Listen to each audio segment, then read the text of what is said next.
अस्सलाम वालेकुम नाजरीन, आसान नहीं है ज़िंदगी में। आपके साथ आपकी होस्ट नादिल अब्बासी मौजूद है। नाजरीन, आज मैं एक धोबी घाट पर मौजूद हूँ और यहाँ मैं उनकी ज़िंदगियों के बारे में जानना चाहूँगी कि उनकी ज़िंदगियाँ आसान हैं या मुश्किल हैं, उनकी ज़िंदगियाँ किस तरह गुजर रही हैं। सर्दी गर्मी में वो किस तरह लोगों के कपड़े धोते हैं और जो केमिकल से उनके हाथ वगैरह ख़राब हो जाते हैं उसके क्या क्या नुकसान होते हैं उन्हें, फिर भी वो अपना काम कर रहे हैं। तो आज के प्रोग्राम में आप जानिए धोबियों की ज़िंदगी के बारे में।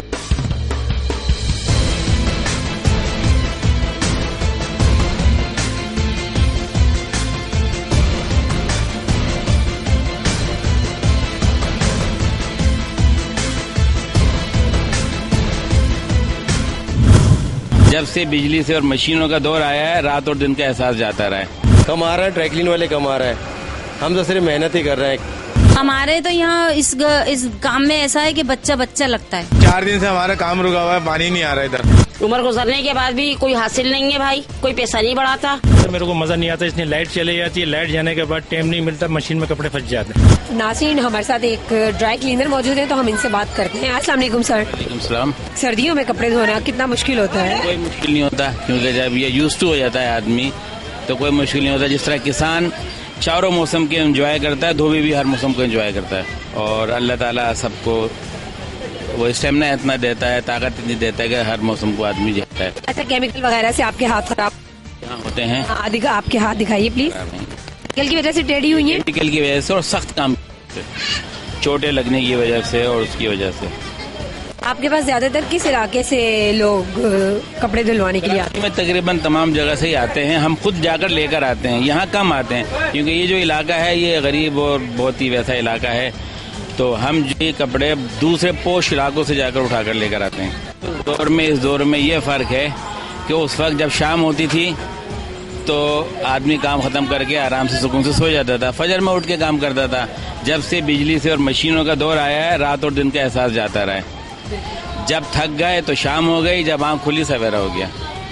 तो मशीनी दौर में रात और दिन का एहसास जाता रहा। पहले हम जो काम हफ्तों में दो दफ़ा करते थे, अब जो अब रोज़ इतना काम करते हैं।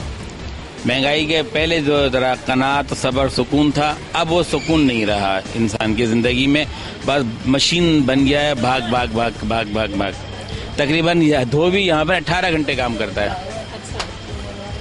अब पहले जो है 8 घंटे काम किया जब दिन की रोशनी तक, उसके बाद में सो गए, या सुबह उठ के फजर में धोया, कपड़ों पीट के जो निकालते थे पुराना काम करते थे, उसी हिसाब से करते हैं। मतलब जिंदगी आसान नहीं है, आप लोगों ने जिंदगी को आसान बनाया हुआ है। जी हाँ, आसान बनाया हुआ है। अब जो हमें दोहरी मार पड़ती है, एक बिजली का बिल, फिर महंगाई और सबके लिए, मगर हमें डबल महंगाई इसलिए पड़ता है कि हमारे केमिकल महंगे हो जाते हैं। ज़्यादातर हमारे केमिकल होते हैं इम्पोर्ट होते हैं, तो जहाँ डॉलर में ज़रा ऊपर नीचे हुआ फौरन 10-5 रुपये बढ़ जाते हैं। ये है हमें, मगर एक मैकेनिज्म है महंगाई का कि महंगाई के हिसाब से लोगों की वो बढ़ती हैं कीमतें। हमारी कीमतें नहीं बढ़ती, हमारी उजरत नहीं बढ़ती, हमें बहुत तगदो मेहनत करनी पड़ती है। अगर एक आदमी पहले एक दुकान से गुजारा करता था, अब उसे 2 दुकानें धोनी पड़ रही हैं, 3 दुकानें धोनी पड़ रही हैं। इसी वजह से रात और सख्त मेहनत हो गई है अपना पेट पालने के लिए, आसूदगी के लिए बहुत ज़्यादा मेहनत करनी पड़ती है धोबी को। आपके बच्चे वगैरह भी आपके साथ हेल्प आउट करते हैं आपको? हाँ, मेरे बच्चे 2 बच्चे हैं, वो हेल्प करते हैं। एक बच्चा BBA कर रहा है और दूसरा बच्चा जो है क्या नाम है, 2nd ईयर में है। बच्चे हमारी तरह से हैं और हम अपनी औकात, अपनी वो सकाफत नहीं भूलते। ये ज़्यादातर जो धोबी कराची में आए हुए हैं वो सब हिजरत करके आए हुए हैं। 99% जो धोबी हैं सब हिजरत कर आए हुए हैं। यहाँ उन्होंने इसी काम को शुरू किया है और वही मेहनत शुरू की है ताकि आसूदी खुशहाली आए इस प्यारे पाकिस्तान के लिए। बहुत बहुत शुक्रिया सर। नाज़रीन, यहाँ पर और भी ड्राई क्लीनर है।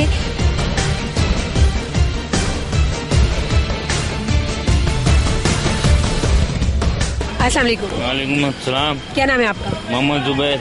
मोहम्मद जुबैर साहब, आप कब से यहाँ पर काम कर रहे हैं? तकरीबन मेरे को 10 साल हो गए। अच्छा, कुछ सैलरी वगैरह के बारे में बताएं, क्या सैलरी है? आपका अपना धोबी घाट है? मेरा अपना कारखाना है। अच्छा, आपका अपना कारखाना? हाँ। तो आपके कितने वर्कर हैं? मेरे 3 भाई हैं और 1 वर्कर है। मतलब आप लोग भाई वगैरह और जो वर्कर आप ज्यादा नहीं रखते, आप अपने भाई वगैरह जो होते हैं वो सब खुद काम? हाँ, सब मिल के भाई काम करते हैं हम। इसका पानी जो होता है कहाँ से लेकर आते हैं, क्योंकि कराची जैसे शहर में पानी का इतना बहरान है, आपको बताएं। कल तो पानी बनता है इधर 2 दिन से। हाँ, इधर काम ही नहीं हुआ, ये कल का काम कर रहे हैं आज। अस्सलाम वालेकुम। वालेकुम सलाम। क्या नाम है आपका? मोहम्मद नासिर। आपका अपना धोबी घाट है? हाँ, अपना ही है। कब से कर रहे हैं? समझ लो जब से पैदा हुए, जब से काम शुरू किया। पहले हाथ से धोते थे, जी। अब मशीन आ गई तो मशीनों में काम कर रहे हैं। उस वक्त ज़्यादा नहीं धुलते थे, ज़्यादा 200-250 बस। और अब मशीन से अब तो ज़्यादा 400-500 कपड़े धो लेते हैं। जाते एक दिन में? हाँ, एक दिन में आराम से। एक सूट के जो आप धुलाई लेते हैं, क्या धुलाई लेते हैं आप? हम तो सिर्फ वॉश करके देते हैं, सिर्फ 7 रुपये कपड़ा लेते हैं। समझ 14 रुपये सूट हो गया हमारा लॉन्ड्री वालों से। बाकी लॉन्ड्री वाले लेते हैं 60 रुपये भी लेते हैं, 80 रुपये भी लेते हैं, 100 रुपये भी लेते हैं। ये है बस। मतलब शॉप वाले आपको देकर जाते हैं कपड़े? हम खुद लेकर आते हैं शॉप से। आप शॉप से लेकर? हाँ, खुद लेकर आते हैं हम। तो कराची के तमाम एरिया से लेकर आते हैं? नहीं, तकरीबन डिफेंस से लेके आते हैं, फेज़ 1 फेज़ 2 से। उनकी शॉप से? हाँ, उनकी शॉप से उठाते हैं। आपको तो मतलब 15 रुपए 14 रुपए एक सूट के वो लोग देते हैं और खुद वो 60 70 रुपए लेते हैं? हमें पर पीस जो है ना वो 7 रुपये देते हैं।